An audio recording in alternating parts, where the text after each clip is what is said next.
Halo, balik lagi sama gue Joko.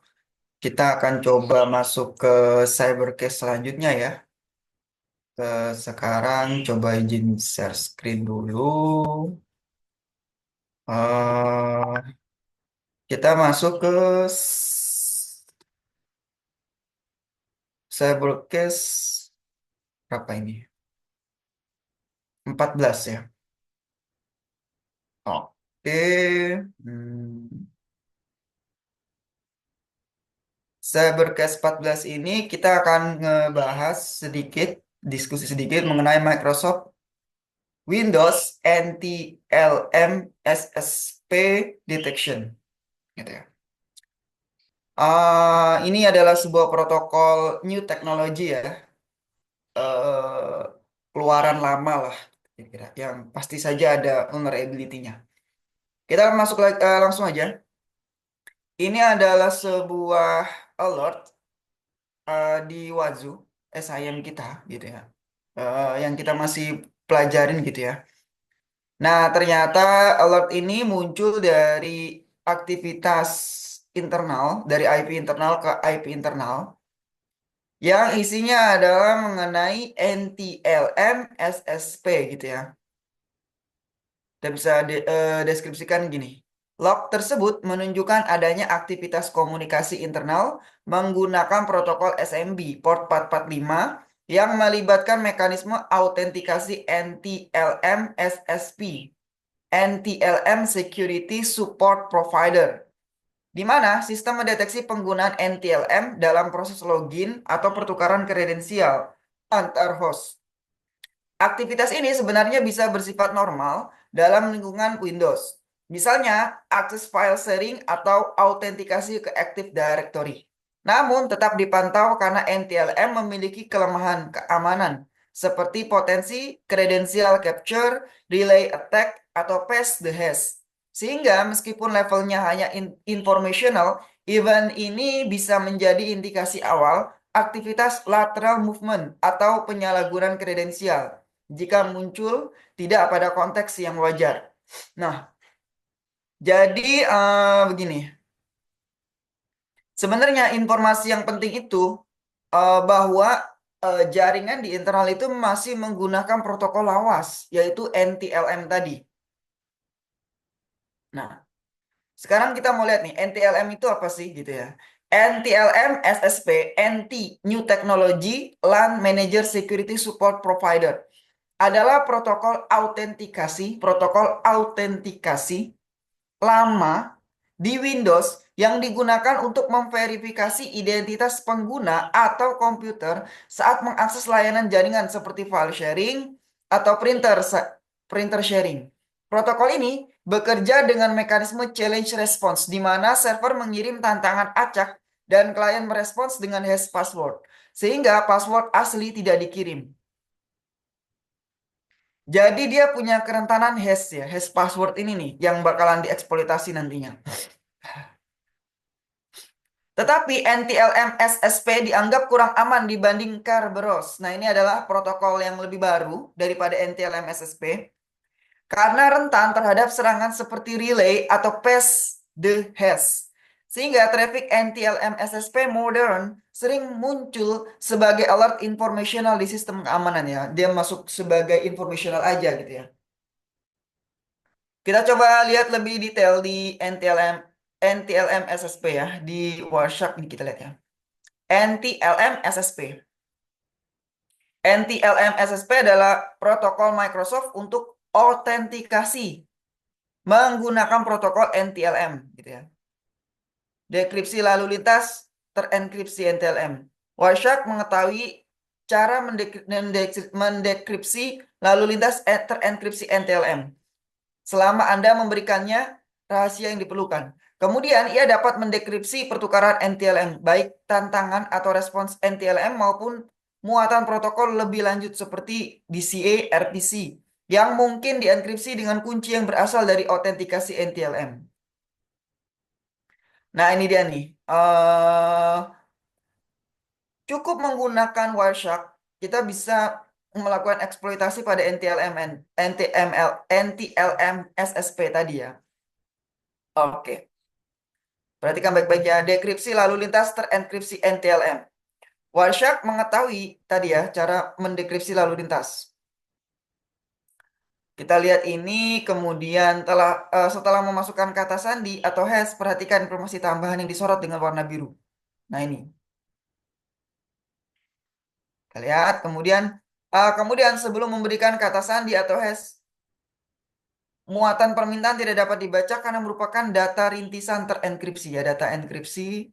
Nah, namun setelah memasukkan kata sandi atau hash, itu menjadi data rintisan yang didekripsi. Data yang didekripsi tidak valid dalam rangkaian layar ini karena bug ditutup yang telah diperbaiki di versi 4.06 dan diimplementasikan kembali ke versi 3.6.14. Dengan menyediakan HashNT dalam file keytab, jika Anda hanya memiliki hash NTLM maksudnya, dari akun tersebut, Anda masih dapat mendekripsi lalu lintas terenkripsi NTLM dengan memberikan hash tersebut dalam file keytab. Ya, ini mengejutkan karena file keytab biasanya ditunjukkan untuk Kerberos. Tetapi cara ini berhasil. Anda dapat merujuk ke tutorial dekripsi Kerberos NTLM. Nah, itu. Dengan memasukkan kata sandi teks biasa pada pengaturan kata sandi NT. Pengaturan kata sandi NT dapat berisi kata sandi. Buka edit, preferensi, protokol, NTLM, SSP. Cukup memasukkan kata sandi pengguna di kolom kata sandi NT. Berdasarkan kode sumber, hanya kata sandi ASCII yang didukung karena metode pengkodean Unicode yang sederhana. Jika Anda hanya memiliki hash NTLM, lihat di atas. Jadi, dia bisa membuat bypass ya, nih kan. Melakukan decrypt dari hash tersebut, dia bisa melakukan eksploitasi gitu ya. Oke. Ya, secara sederhana tadi, si Wireshark ini bisa digunakan ya untuk melakukan eksploitasi ya. Gua nggak akan ngebahas lebih dalam gimana cara melakukan eksploitasi ini gitu ya. Kita lanjut lagi. Nah, ini adalah apa? JSON log dari Wazoo tadi. Log tersebut mencatat sebuah alert pada firewall di mana sebuah perangkat dengan IP mencoba berkomunikasi melalui protokol SMB versi 3 port 445 menggunakan autentikasi NTLM SSP. Sistem mengklasifikasikan aktivitas ini sebagai informational karena terdeteksi adanya potensi pembocoran informasi infolik, bukan ancaman kritis, dan diberi tindakan alert untuk pemantauan. Alert ini berasal dari zona sumber menuju zona tujuan outside from office. Dengan rule firewall, access firewall, new insight to AD. AD berarti Active Directory. Menandakan sistem memantau aktivitas yang terkait dengan akses ke layanan Windows atau Active Directory antar perangkat. Penting. Di dalam log ini kita fokus kepada SMB. SMB itu apa gitu ya? SMB, Server Message Block, adalah protokol jaringan yang digunakan oleh sistem Windows untuk berbagi file, printer, dan layanan lain antar komputer di jaringan. Dengan SMB, perangkat bisa meminta file, menulis file, mengakses folder bersama, atau menggunakan printer di komputer lain seolah-olah sumber daya itu lokal. Nah, kan ada ya kasus-kasus tertentu ya bahwa printernya kok nyala sendiri gitu ya. Ada itu. Nah, eh itu adalah contoh dari serangan yang berhasil dari luar ya. Ketika si printer itu atau jaringan itu mengakses internet, kemudian dari internet itu kedeteksi bahwa ada perangkat yang rentan. Dalam konteksnya adalah printer. Jadi bisa ngelakuin printer berulang-ulang gitu ya dari luar si attacker. Secara teknis, SMB beroperasi di port 443. SMB langsung via TCP atau IP modern. Dan sebelumnya juga di port 139 melalui NetBIOS. Ini yang sebelumnya nih, NetBIOS. Protokol ini juga mendukung autentikasi kontrol akses dan komunikasi antar proses. Sehingga menjadi tulang punggung layanan berbagi di lingkungan Windows. Nah, jadi NTLM SSP tadi dia menggunakan protokol SMB gitu ya, 445 tadi. Penting juga nih.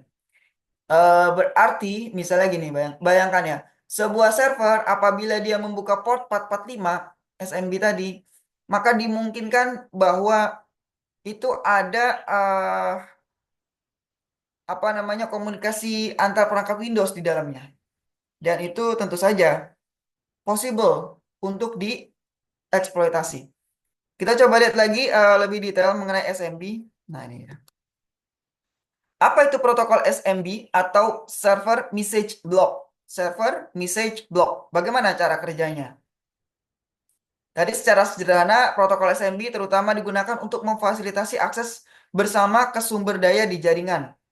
Sumber daya ini dapat berupa printer, port serial, file, directory, dan lain sebagainya.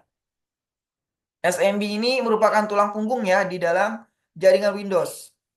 Client server, SMB request, SMB response dari server. Gimana cara kerja protokol SMB-nya? Dikenal protokol respons permintaan.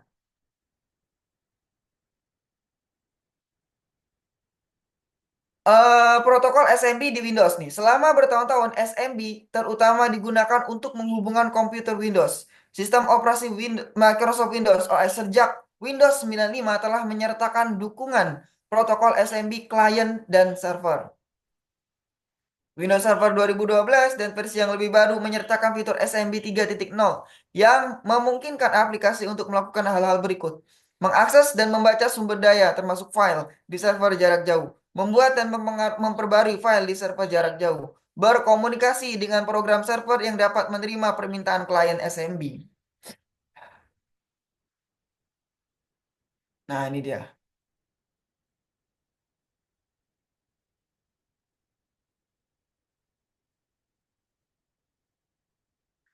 Dialek di SMB itu ada beberapa tipe ya. Ada pertama SMB 1.0 nih 1984 dibuat oleh IBM untuk berbagi file di DOS.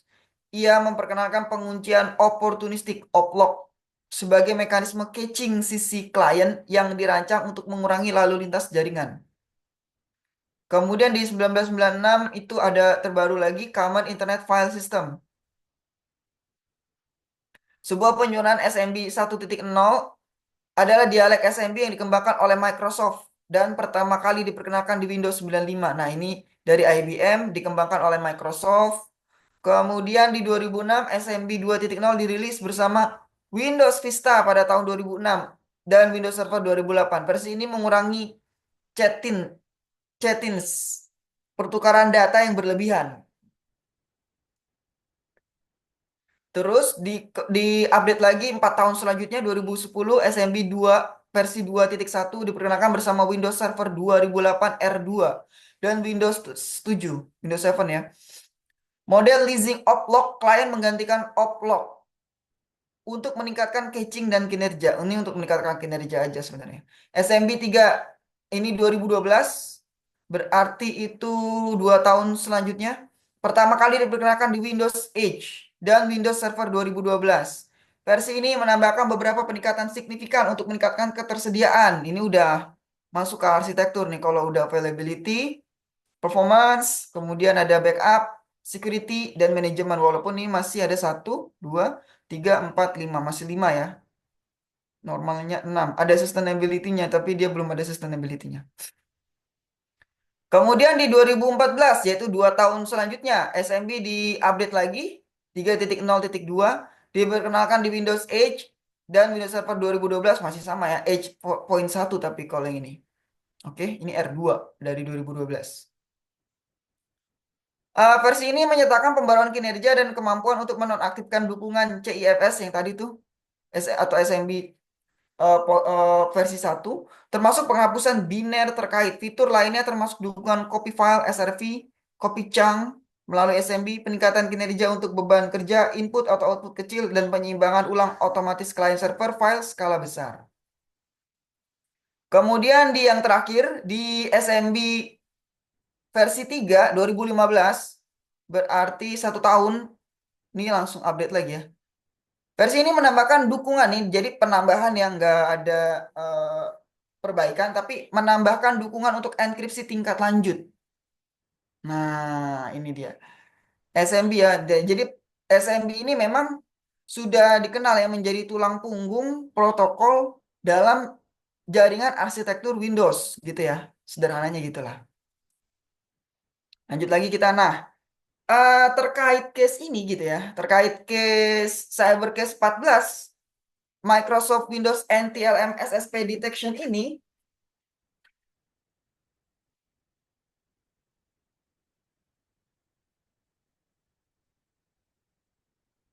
eh, kalau kita lihat dari ECI, Common Network Security, dia masuk Common Network Security Incident gitu ya.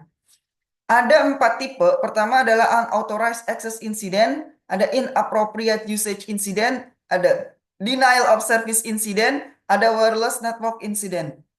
Nah, dari keempat itu, dalam konteks Microsoft Windows NTLM SSP yang tadi itu possible untuk di apa namanya pass the hash, dia masuk ke satu ya, berarti unauthorized access incident ya, pasti untuk mendapetin akses yang tidak terotorisasi. Jadi si hackernya bisa masuk ke dalam akses jaringan gitu ya, dengan memanfaatkan kelemahan dari NTLM SSP tadi. Kalau kita bicara unauthorized access incident, ini adalah sebuah kondisi di mana seseorang mendapatkan akses yang tidak terotorisasi ke sistem dan sumber daya jaringan gitu ya. Biasanya caranya begini, ping sweep pertama dia ngelakuin ping untuk memastikan bahwa eh, apa namanya IP terkait itu aktif, kemudian port scanning, dia meriksa nih port apa yang terbuka, kemudian DNS footprinting, ini pengumpulan informasi tentang DNS-nya, kemudian social engineering. Nah, itu adalah reconnaissance-nya, kemudian dia bisa ngelakuin sniffing dan spoofing attack. Selanjutnya dia firewall dan IDS evasion attack, dan yang terakhir pasti akan ngelakuin brute force attack gitu ya. Nah, ini adalah di sisi Eci gitu ya. Tadi ya, dia lebih fokus ke unauthorized access incident aja sih gitu. Nah, kalau misalnya kita mau lihat ya, bahwa tadi kan udah sempat disinggung ya bahwa ada protokol terbaru, yaitu adalah Kerberos. Tetapi Kerberos juga nanti kita lihat akan memiliki kekurangannya tersendiri gitu ya. Nah, kita mau lihat dulu nih, tadi kan NTLMS SP Work itu udah ya. Kita coba lebih detail lagi. Kita lihat di NTLM SSP cara kerjanya gitu ya. Nah, ini adalah di sini ya. Memahami autentikasi NTLM dan serangan relay NTLM. Nah, ini dia. Dalam lingkungan perkantoran, workstation pengguna umumnya menggunakan sistem operasi Windows umumnya ya. Dan oleh karena itu melakukan autentikasi menggunakan protokol yang dikembangkan oleh Microsoft yaitu SMB. Protokol itu yang dikembangkan oleh si Microsoft. Tadi kan kita udah lihat ya bagaimana dia mengembangkan dari sebelum tahun 2000-an lah. Kita fokus ke cara kerjanya begini. Prinsip autentikasi NTLM itu sebagai berikut. Pertama, klien memberitahu server bahwa ia ingin melakukan autentikasi. Jadi si kliennya nih, si endpoint klien dia ngasih tahu nih ke server bahwa saya mau lakukan autentikasi dong. Server kemudian merespon dengan sebuah tantangan yang tidak lain hanyalah rangkaian karakter acak. Selanjutnya, klien mengenkripsi tantangan ini dengan rahasianya, hash NT dari kata sandinya atau hash LM untuk kompatibilitas mundur, dan mengirimkan hasilnya kembali ke server sebagai respons. Ya, dia ngelakuin hash dari sandi yang dia buat. Dah. Terakhir, server melakukan operasi yang sama dengan hash kata sandi yang sesuai dengan nama domain dan nama pengguna yang ingin diautentikasi. Kemudian server membandingkan hasilnya dengan yang dikirim oleh klien. Jika perbandingan tersebut valid, klien diautentikasi di server. Operasi ini dimungkinkan karena Windows menyimpan hash, NT, dan LM. Kata sandi pengguna lokal di basis data SAM, Security Account Manager, dan komunikasi dengan pengendali domain untuk pengguna jarak jauh. Ini itu gini ya, memang kan dalam best practice ya, apa sebuah aplikasi itu nggak boleh database-nya tidak boleh menyimpan password secara mentahan karena itu bisa dilihat oleh eh, developernya gitulah sederhananya gitu ya. Makanya password itu harus di-hash. Nah, jadi sebenarnya secara tidak langsung arsitektur itu masih menggunakan NTLM. Jadi protokol lama lah ya, gitu. Tapi dia punya keuntungan. Keuntungan dari pertukaran ini adalah memungkinkan autentikasi tanpa menggunakan kata sandi pengguna. Ini dikenal sebagai bukti tanpa pengetahuan, zero knowledge proof. Nah tadi, keunggulan itu. Yang memungkinkan pengguna untuk membuktikan bahwa mereka benar-benar memegang rahasia mereka tanpa pernah membagikannya, maksudnya memegang passwordnya. Namun, ungkapan NTLM hash sering digunakan yang merupakan penyalahgunaan bahasa. Beberapa orang menyebut respons terhadap tantangan tersebut sebagai NTLM hash. Sementara yang lain menyebut kondensat NT dari kata sandi menggunakan pengguna sebagai NT hash. Untuk menghindari kebingungan antara protokol NTLM, respons tantangan NTLM dan ringkasan NT dari kata sandi pengguna, kami akan menggunakan istilah-istilah berikut. Respons menggunakan NTLM. Hash net NTLM, kondensat NT sama dengan hash NT. Nah, kalau misalnya kita ngelihat nih, misalnya perhitungan hash net NTLM versi satu nih, C-nya sama dengan 8 byte server challenge, random Q1, Q2, Q3, LM slash NT minus hash, 5 byte minus 0, respons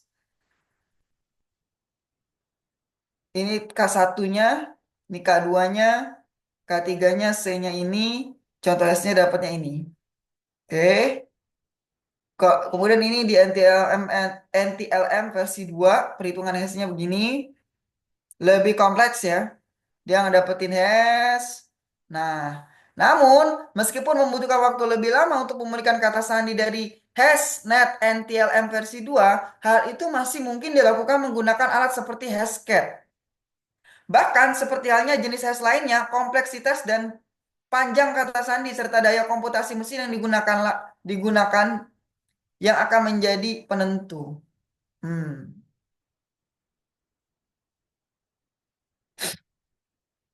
Nah, yang dilakuin si attacker tuh gimana ya? Gini, dia menempatkan dirinya pada posisi man in the middle. Tunggu atau paksa pengguna korban untuk melakukan autentikasi pada mesin penyerang. Jadi dia harus berada dalam jaringan dulu nih, sebagai man in the middle, untuk ngedapetin tadi hashnya. Lakukan permintaan koneksi ke server target sebagai pengguna korban. Sampaikan tantangan tersebut kepada pengguna korban. Teruskan respon pengguna korban ke server target.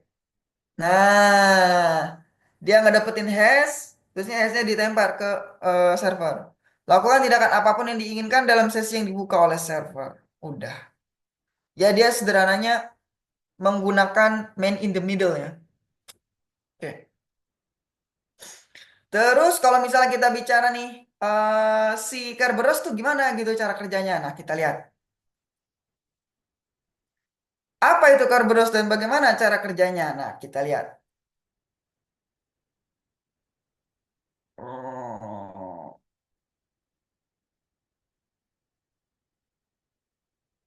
iya dia ketutup ternyata ininya apa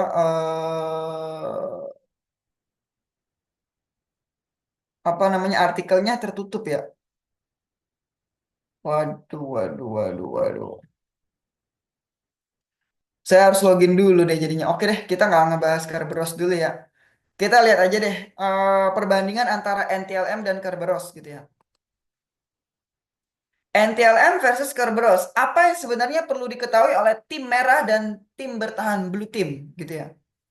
Jika Anda berprofesi sebagai peretas Windows, autentikasi adalah medan pertempurannya. Autentikasi adalah medan pertempurannya. Dua raksasa bertarung di balik layar. NTLM lama, umum digunakan dan Kerberos modern, lebih disukai.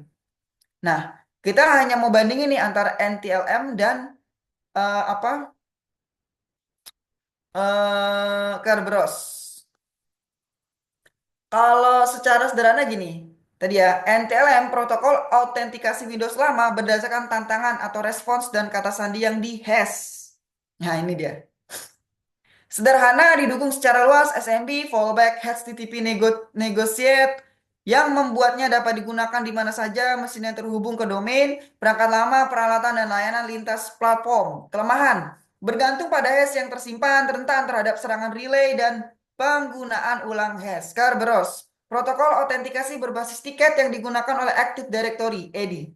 Penggunaan TGT, tiket granting tiket, dan TGS, tiket layanan yang dikeluarkan oleh KDC, domain controller, autentikasi timbal balik yang lebih kuat, mendukung delegasi dan merupakan metode yang disukai untuk masuk ke domain bila dikonfigurasi dan bila SPN tersedia. Dia berbasis tiket. Kalau yang ini berbasis hash, ya kan? Berbasis tiket, berbasis hash. Token ya. Mengapa setiap pemain tim merah harus peduli? Nah, ini tim merah maksudnya red team ya. Kerberos standar untuk layanan yang diautentikasi domain. NTLM interaksi cadangan dan warisan. Nah, kalau di NTLM itu dia sebutan adalah pass the hash, hashnya yang diserang. Kalau di Kerberos biasanya orang-orang nyebut itu Kerberosting ya, pass the ticket gitu. Kerberosting ya disebut Kerberostingannya. Pertasan offline setelah permintaan tiket. What? Meminta tiket layanan untuk akun layanan dengan SPN, mengekstrak teks sandi tiket dan memecahkannya secara offline untuk memulihkan kata sandi akun layanan. Tiket layanan dienkripsi dengan hash NT akun layanan. Kata sandi akun layanan yang lemah dapat dipecah secara offline.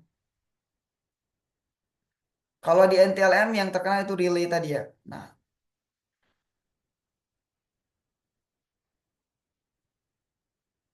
kalau rekomendasinya memang mengurangi ya.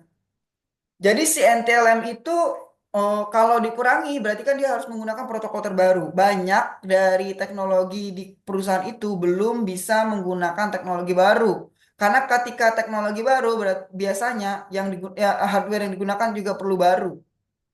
Nah, ini berarti kaitannya dengan cost efisiensi. Kerberosnya di hardening juga ya. Nah, secara sederhana gini ya, Kerberos itu domain, tiket lebih baik tetapi masih bisa disalahgunakan. Tadi ya, pass the ticket. NTLM kuno, cadangan, mudah disalahgunakan melalui hash dan relay. Teknik berisiko tinggi, curb roasting, overpass the hash, NTLM relay. Para pembela keamanan harus menghapus NTLM jika memungkinkan, memperkuat curb roast, melindungi LSASS dan akun layanan, menggunakan MFA, dan mencatat serta mendeteksi autentikasi dimanapun. Walaupun tadi ya Kerberos juga apa namanya belum tentu aman juga. Nanti ada nih di apa eh udah pasti aman tetapi dia punya risiko yang lain. Nanti ada di jurnalnya ya kita lihat. Nah, sekarang kita coba untuk melihat nih ada sebuah jurnal menarik di IEEE. Nah, ini dia jurnalnya. Nah, judul jurnalnya adalah On Attacking Kerberos Authentication Protocol in Windows Active Directory Service, a Practical Survey. Nah,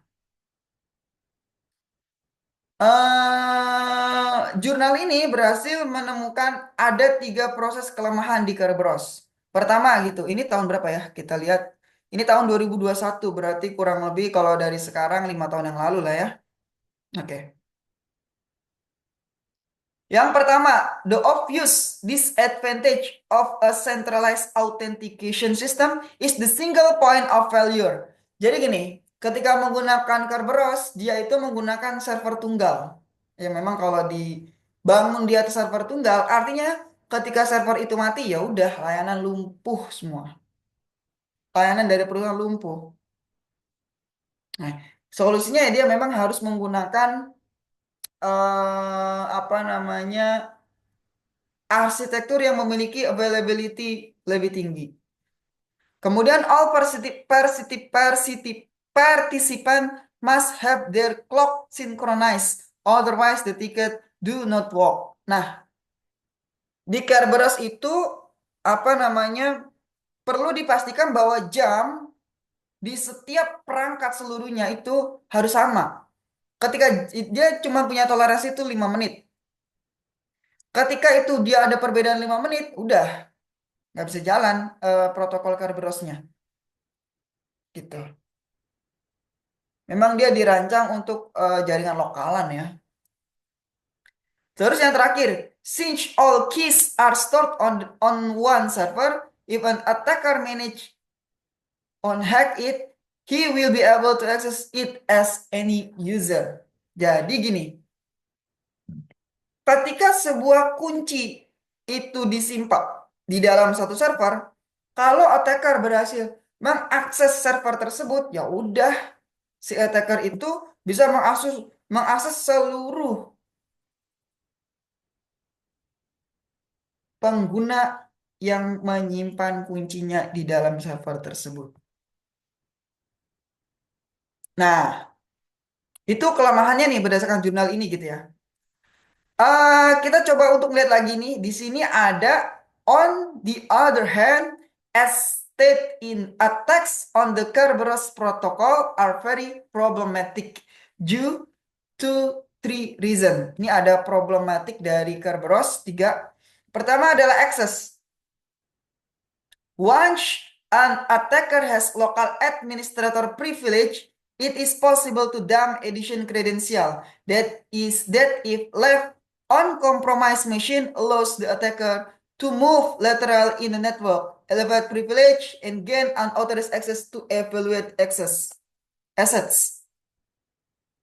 Satu kali si attacker berhasil mendapatkan akses administrator, ya udah dia bakalan bisa untuk ngelakuin dump kredensial di mesinnya dia dan ngelakuin lateral movement. Ini sebenarnya gini. Kalau dia udah masuk, dia sulit untuk diusir. Dia udah masuk nih, udah masuk ke dalam jaringan. Udah lebih sulit kita untuk ngehilanginnya. Sebenarnya sederhananya dia mau nyampein begitu.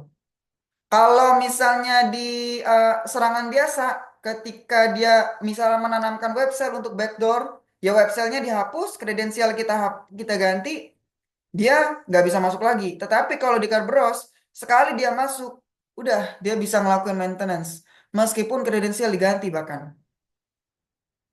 Nah, detailnya gue nggak akan bahas di sini gitu ya. Selanjutnya problematik yang selanjutnya adalah obscurity. To circumvent security controls and evade detection, an attacker can reuse Kerberos ticket to impersonate an authorized user and bypass authentication process, hiding activity and avoiding authentication log trace. Nah,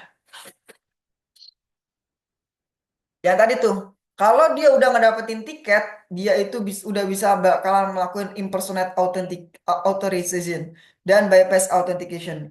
Dan sayangnya, dia itu sulit untuk dideteksi jejaknya. Nah, itu dia. Jadi, security yang tinggi, begitu sekali jebol, dia akan memberikan efek yang lebih besar dibandingkan security yang mungkin eh, eh, kurang lebih canggih daripada security yang lebih canggih. Ya. Kemudian ya tadi ya persistence. Attacker prefer to remain on the network undetected for extended period of time, channeling information bit by bit. Kerberos attack give attacker what they need most to do this time. It is possible to maintain persistence with Kerberos ticket even when credentials have been changed. Nah, tadi ya, dia udah bisa ngelakuin persistence. Dia bisa menjaga aksesnya. Memang begini, tapi si siapa namanya? Kalau kita ngelihat di conclusionnya itu,